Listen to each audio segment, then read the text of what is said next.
ក្រុមគ្រាចិត្តនៅតែគិតចង់បានក៏យ៉ាងមករំជាគ្នាខ្លាចតែអូមិនមេត្តាមិនព្រមស្នេហារូបបងការរីកហើយតែងរយធម្មតាទេណានូនល្អកុំគិតអីថ្លៃនាងបងគួរតែសងវាស្នាថ្មីសូមអូននាងគិតឲ្យច្បាំងរដល់គង់ខ្លាំងណាថ្លៃស្លឹកឈើចាំងគង់ខ្លាំងថ្មីចិត្តស្រីក៏ខ្លាំងថ្មីបាន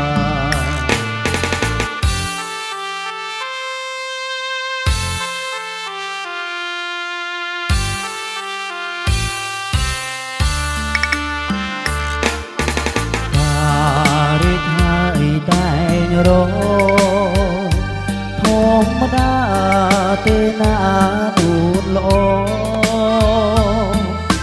កុំគិតអីថ្លៃមានបងគួរតែសងវាស្នាថ្មីសូមអូននាងគិតឲ្យច្បាំង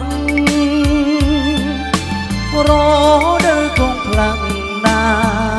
ថ្លៃស្លឹកឈើចាំង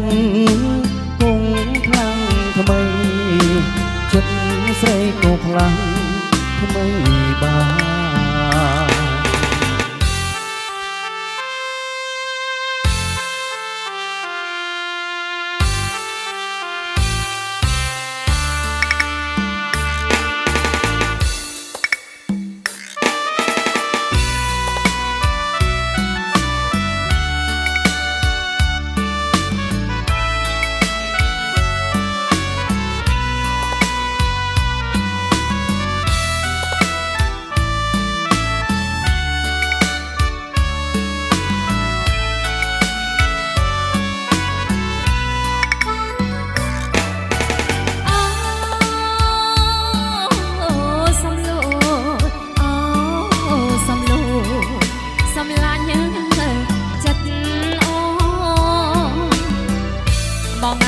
កុំឡា